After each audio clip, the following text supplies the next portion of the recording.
Reporte minero y energético.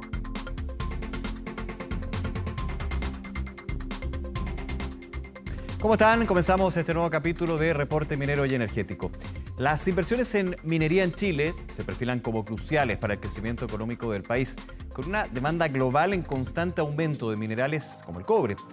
Chile está posicionada para atraer inversiones significativas en exploración, tecnología y sostenibilidad.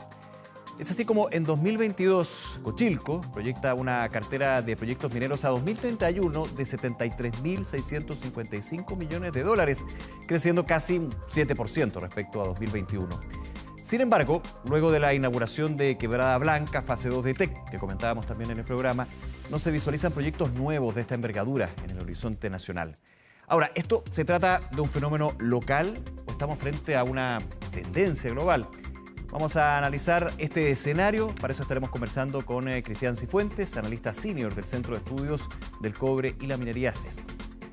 Además, profundizaremos en las barreras de financiamiento que aún existen para emprender en tecnología en la industria minera y reviviremos la inauguración de uno de los megaproyectos mineros más importantes de los últimos años, ubicado en la región de Tarapacá.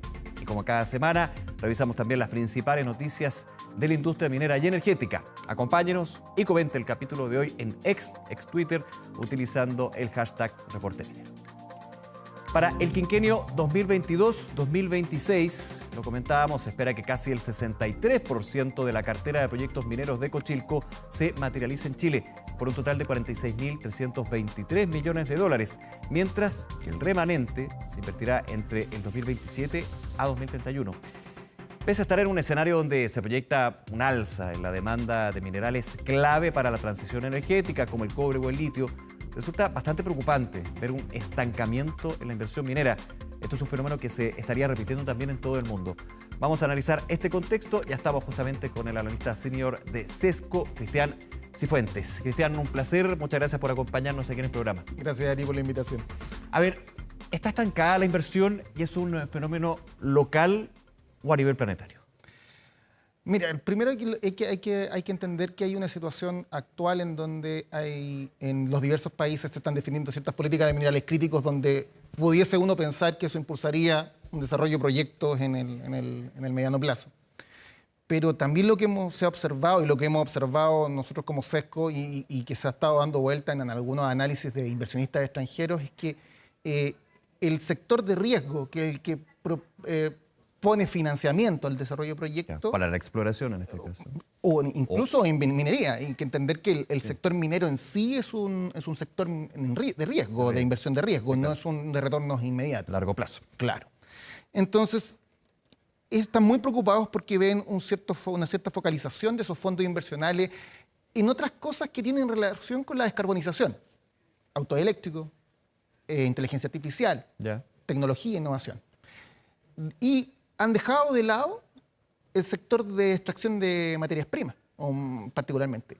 Entonces, muchos analistas dicen, ¿es que no hay proyectos o es que no hay financiamiento para desarrollar esos proyectos? El caso chileno, obviamente, no está lejano a esa situación mundial. Pocos proyectos grandes, incluso cuando tú comentabas en la introducción, que Cochilco definió una cartera el año pasado con cierto valor y que ya por lo menos hacia el 2026, gran porcentaje de esa cartera se tendría. Pero lo más probable que lo que nosotros estamos viendo ahora es que eso vaya a cambiar un poco. ¿Por qué? Porque muchos de los proyectos que estaban considerados en la cartera van a cambiar de fecha puesta en marcha, otros incluso probablemente salgan. O sea, a que algunos se aplacen y que otros salgan, digamos, de esa del periodo de análisis. Del periodo de análisis. Claro.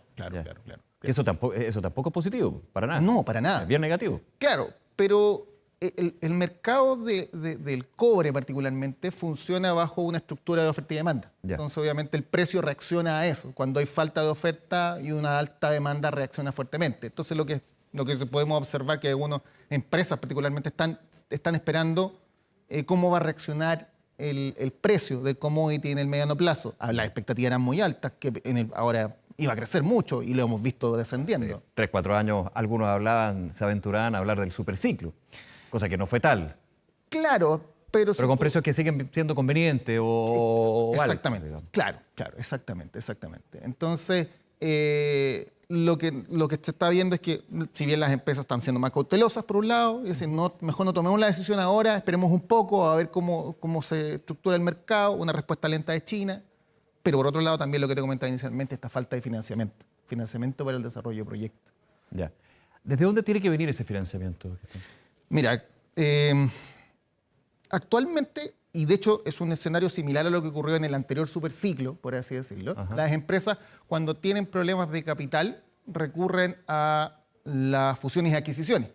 ¿Ya? Hemos visto grandes noticias en el último tiempo de fusiones y adquisiciones, Newmont que adquiere Newcrest, estos intentos de adquirir Tech hace muy poco también, o cosas tan más in-house como lo que ha pasado con Codelco que adquiere la empresa litio. Claro, SQM en Australia. SQM en Australia, que también ha tenido harto relevancia porque hay harta oposición. Entonces, esa es la forma en donde la final, más que busca aumentar el capital, el activo, para poder tener una mejor posición frente a los financistas y poder obviamente financiar el desarrollo de proyectos. ¿Qué esperaría uno ahora, por ejemplo? Si bien hay en proyectos particulares, por ejemplo, Nueva Unión, que estuvo muy en boga en su momento y que ha sido bastante desplazado en el tiempo, uno esperaría que ahora con la adquisición de Newmont y Newcrest hubiese una decisión más global.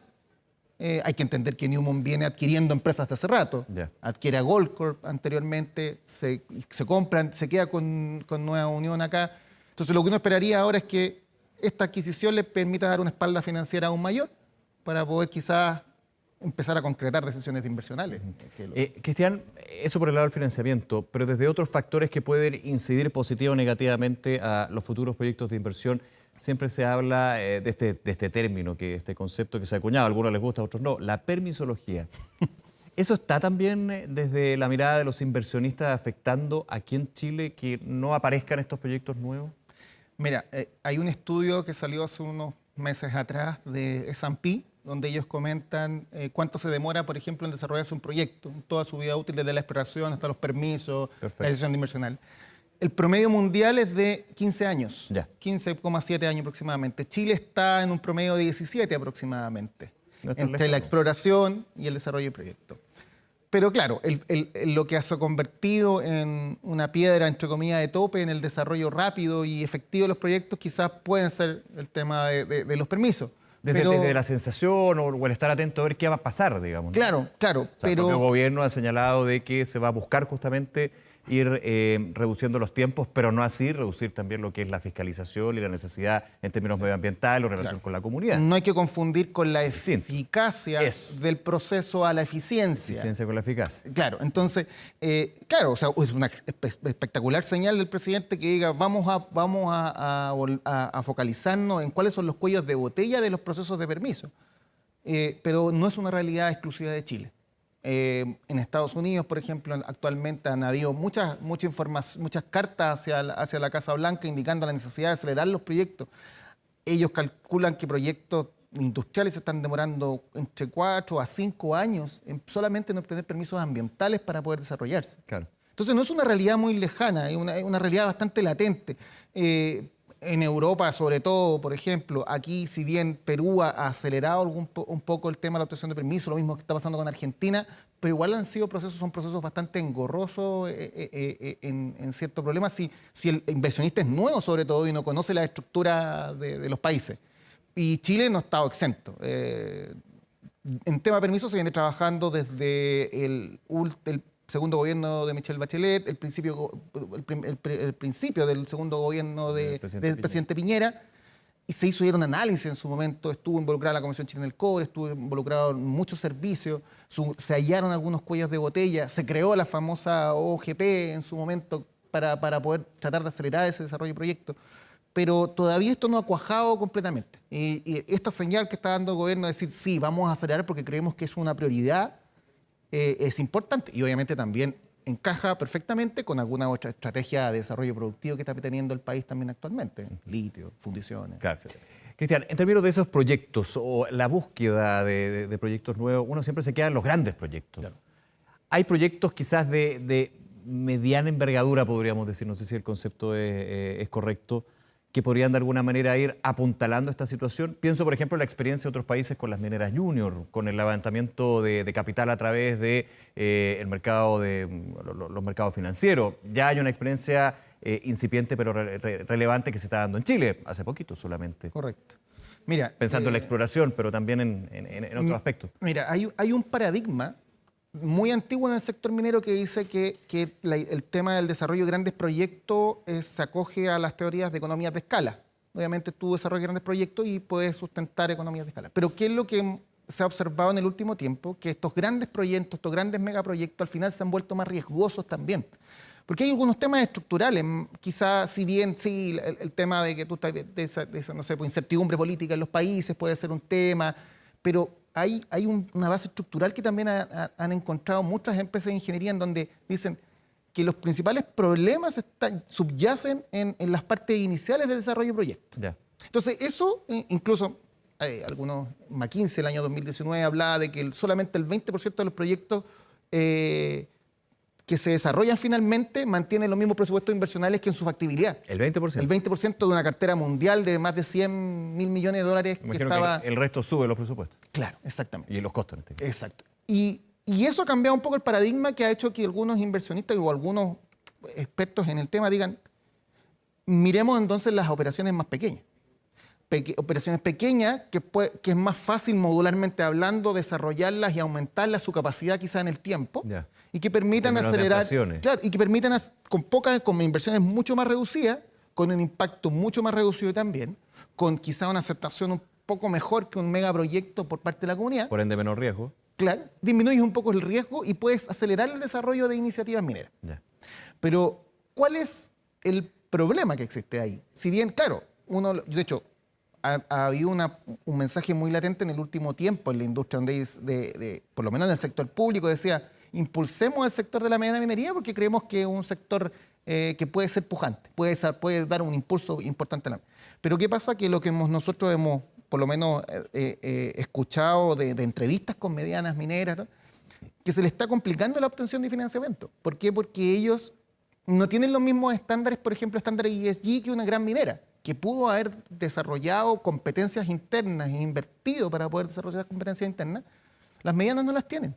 No tienen esa espalda financiera para desarrollar esas competencias, y si bien tienen obviamente políticas de sustentabilidad. Perdón, paréntesis, ¿qué tipo de competencias son las ESG más relevantes? Particularmente generar proyectos internos, tanto de desarrollo de personas, de desarrollo comunitario, de acercamiento, porque al final... Que son exigencias que te van pidiendo en el mercado. Correcto. Entonces, al final, ¿qué pasa? Los bancos dicen, nosotros para poder entregar financiamiento necesitamos que ustedes tengan ciertos estándares. Ya, claro. Y ahí es donde se generan las piedras de tope. Claro, tenemos subsanada, entre comillas, el sector de la pequeña minería que está constantemente apoyada por el sector público, a través de los presupuestos PAMA, el Ministerio de Minería, a través de NAMI, los poderes de compra. Pero, ¿qué pasa con ese sector intermedio que no es ni grande ni es pequeño, pero ese sector intermedio que es un sector que se le llama mediana minería, pero que en Perú hace 5 años atrás era la minería que existía? Claro, es como esa discusión en otro ámbito cuando se habla de la clase media. Es como es bien similar, ¿eh? Es muy similar. Un sector bastante complejo. Obviamente hay escalas. Sí, claro. Tenemos medianas mineras muy importantes que quizás tienen unos estándares mucho más altos. Pucobre, Las Cenizas, por ejemplo. Haldeman, dueño de Michilla. Pero tenemos otras medianas que son más locales, que están recién saliendo de su foco de pequeña, y ella es muy difícil poder captar estos presupuestos. Las juniors, en cierto modo, es más fácil porque hay un capital circulante en las bolsas de valores, claro. Lo pueden hacer incluso en la bolsa o a través de OTC, poder obtener presupuestos. Es distinto. Claro. Cristian, nos queda un minuto, pero quiero también ligar al tema que estamos comentando de las inversiones, los proyectos. La situación de Codelco tiene mucho también que decir en términos de la línea que se sigue hacia adelante. ¿Qué pasa? Ver a la empresa más importante de Chile en términos de la minería con los problemas de sobrecostos, con proyectos de inversión que se prorrogan, que se paralizan en algunos casos. ¿Eso también puede ser la línea cuando el grande está con problemas que puede pasar para el resto, digamos? O sea, es que Codelco, si es así. Codelco no está exento de los mismos problemas de la gran minería, o sea, eso está claro. Hay que entender, por ejemplo, en las carteras de inversiones de los últimos 5 años, en la cartera de Codelco es el 25% de la cartera total, claro. Aproximadamente.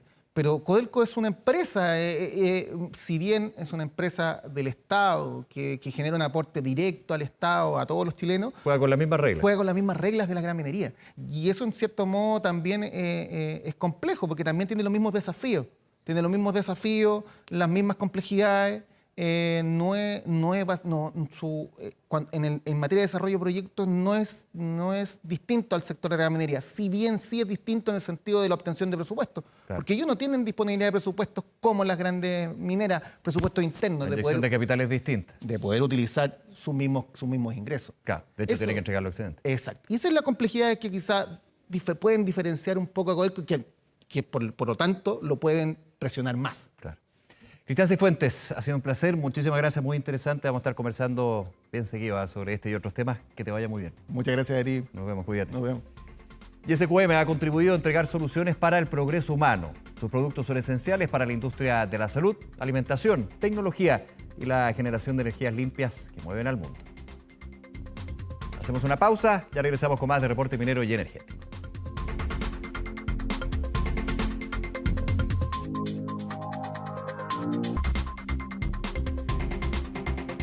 Se trata de uno de los megaproyectos mineros más relevantes de los últimos años. La inauguración de Quebrada Blanca fase 2 de la minera canadiense Teck, que se ubica en la región de Tarapacá a más de 4.400 metros de altura sobre el nivel del mar, estuvo marcada por la sustentabilidad, la equidad de género y también la necesidad de producir el cobre que el mundo necesita para la lucha contra el cambio climático.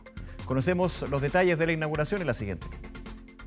La mayor inversión minera de los últimos 15 años en Chile, con un monto que supera los 8.000 millones de dólares, fue inaugurada el pasado 26 de octubre. Se trata de la segunda fase operacional de Quebrada Blanca, operación de la canadiense Teck, que se ubica en la región de Tarapacá y que contempla una producción de 320.000 toneladas de cobre. ¿Por qué es significativa Quebrada Blanca 2?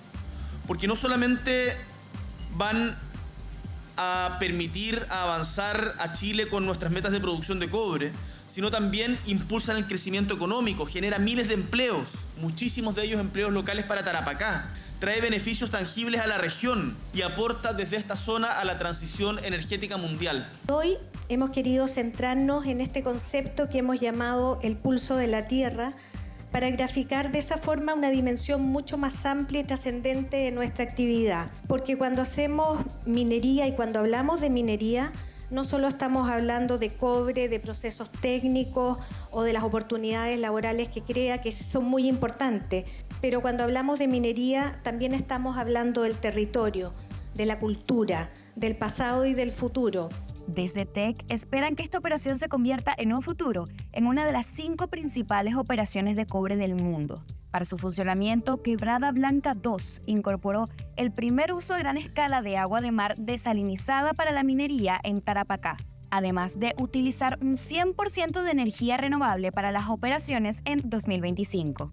Cuando digan que no hay inversión, que está todo mal, que a la gente no le interesa invertir en Chile, yo los invito a que vengan a ver esto, que vengan a ver lo que se está haciendo acá. Y también es un ejemplo Quebrada Blanca 2 de cómo se avanza hacia una minería más sostenible con el uso de agua desalinizada y energías renovables para su operación. Tenemos todas las condiciones para robustecer nuestro liderazgo como país productor de cobre y energías renovables y convertirnos en pioneros del litio, de la agricultura sostenible y del hidrógeno verde.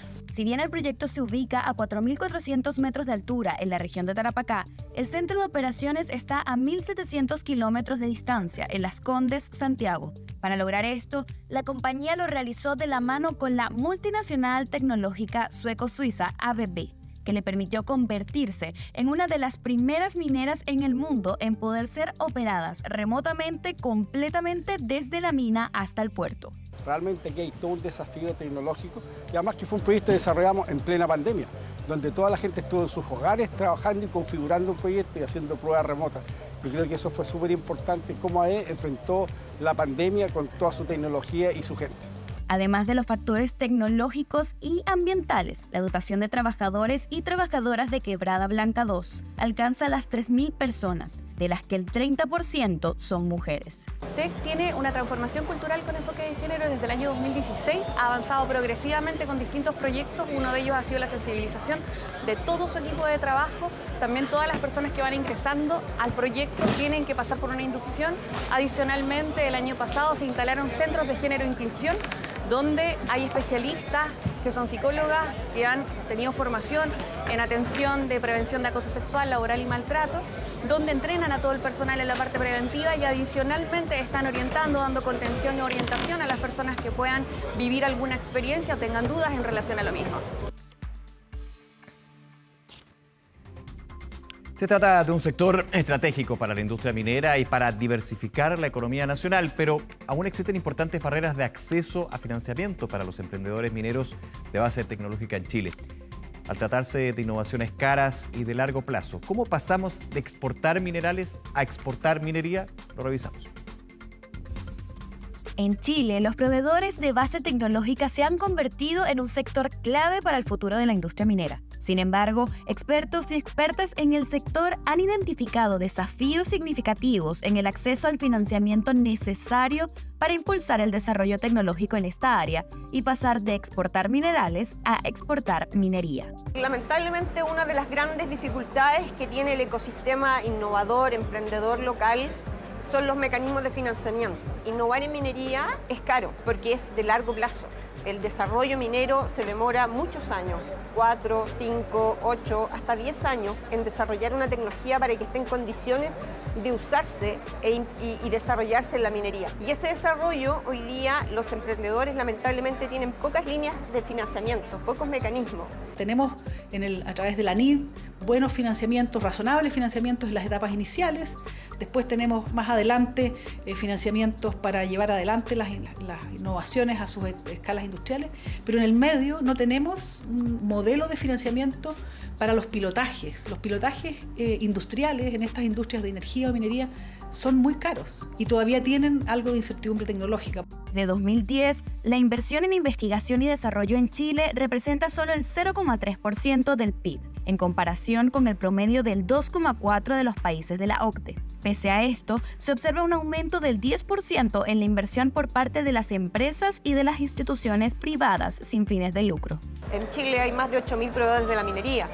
Y en el fondo, ¿cómo tú ayudas a ese ecosistema a desarrollarse? Una de las limitantes hoy día es finalmente el escalamiento para el desarrollo de tecnologías para la minería. Hay algunas líneas de Corfo que te ayudan, otras líneas de Startup Chile, de Cercotec, pero para minería la escala no da.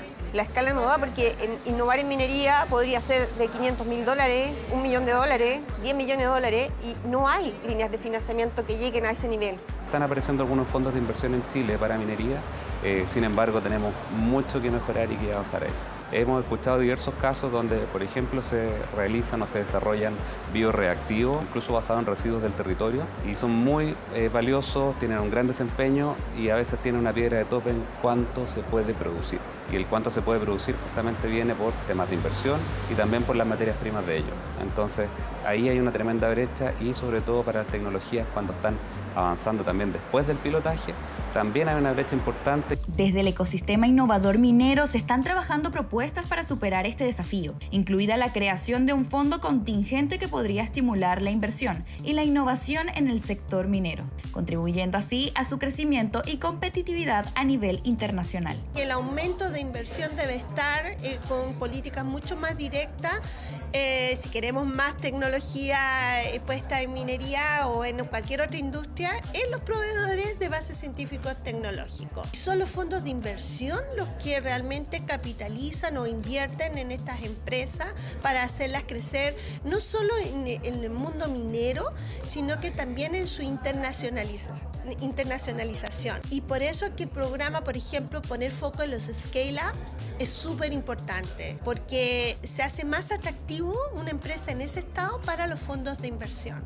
Nosotros propusimos aquí formalmente la creación de un instrumento que sea un fondo, que puede ser un fondo contingente, es decir, si la tecnología es exitosa y logra salir al mercado, bueno, entonces ese proyecto devuelve el subsidio que se le entregó.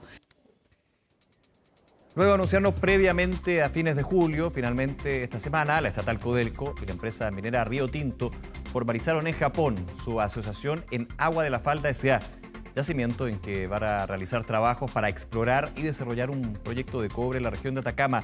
Esto luego que el conglomerado minero multinacional concluyera la compra del 57,74% de la participación que tenía Pan American Silver en este proyecto, en el que Codelco posee el 42,26% de la propiedad. Con este anuncio, Agua de la Falda pasó a llamarse Nuevo Cobre S.A. y si bien el proyecto se constituyó durante la segunda mitad de la década de los 90, hasta ahora los esfuerzos se habían concentrado en la búsqueda de metales preciosos.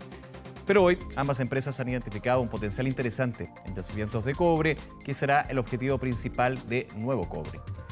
Además de este movimiento estratégico, la estatal anunció que ofrecerá a sus clientes chinos una prima por cátodos de cobre que se sitúa en los $89 por tonelada métrica para el 2024, lo que representa una reducción de 36% en comparación con la prima de este año. La decisión ha sido interpretada como una forma de asegurar la estabilidad de los acuerdos a largo plazo con sus clientes chinos y es especialmente relevante considerando que las primas de Codelco que se añaden sobre los precios de referencia de la Bolsa de Metales de Londres son a menudo un termómetro para establecer los contratos globales de este insumo clave en sectores como la energía y también la construcción. En otras materias, la compleja situación financiera de NAMI y la discusión en torno al futuro de la Fundación Hernán Videla Alira o Paipote han sido parte importante de la agenda minera de este año. En ese marco es que la ministra de Minería, Aurora Williams, del vicepresidente ejecutivo de NAMI, Iván Millenars, aprovecharán su visita a China por el Asia Copper Week para conocer nuevas tecnologías ligadas al sector, además de potenciales socios estratégicos. Hay que recordar que NAMI acumula pérdidas del tercer trimestre, por cerca de $600 millones, siendo Paipote justamente un foco de preocupación para NAMI por las mermas anuales y los episodios de contaminación que se han registrado en Copiapó. En ese escenario es que se ha estudiado hacer una nueva fundición, dado su rol estratégico de fomento a la pequeña y mediana minería, y cuyo valor podría superar los $1.200 millones. La empresa además inició un plan de egreso voluntario para sus trabajadores, a los que pueden acceder hombres de más de 65 años y mujeres de más de 56 años. A la fecha, el 75% de los potenciales y las potenciales candidatas se han hecho parte de este proceso. Destacar y reconocer el esfuerzo de las empresas mineras que trabajan para promover la equidad de género, diversidad y la inclusión en sus operaciones y prácticas laborales es el objetivo del concurso Buenas Prácticas de Inclusión en la Industria, impulsado por la Unidad de Género del Ministerio de Minería. Podrán participar todas las empresas del sector minero, ya sean públicas y privadas, sin importar su clasificación, gran minería, mediana minería, pequeña, empresas proveedoras también, y se van a considerar aquellas iniciativas que no hayan sido premiadas en versiones anteriores del concurso. Para esta segunda versión se van a premiar y reconocer 3 categorías distintas: mujeres, comunidad LGBTQ+, y personas con discapacidad. Los criterios de evaluación consideran atributos como innovación, impacto, sostenibilidad y asociatividad. Las personas que deseen presentar sus iniciativas deben ingresar los datos solicitados en el formulario online dispuesto en el sitio web www.minminería.cl. Llegamos al final del programa, pero antes de despedirnos les contamos que vamos a regalar 2 ejemplares de este libro, Lo que brilla, todo lo que brilla, de la doctora Irene del Real, que tengo acá.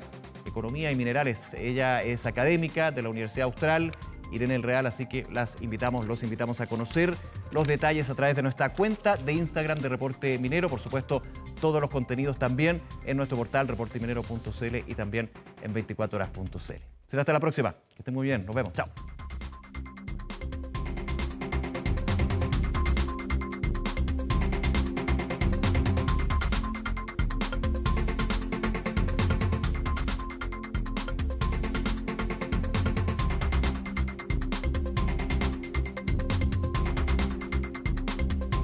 Reporte minero y energético. No olvides suscribirte a nuestro canal de YouTube.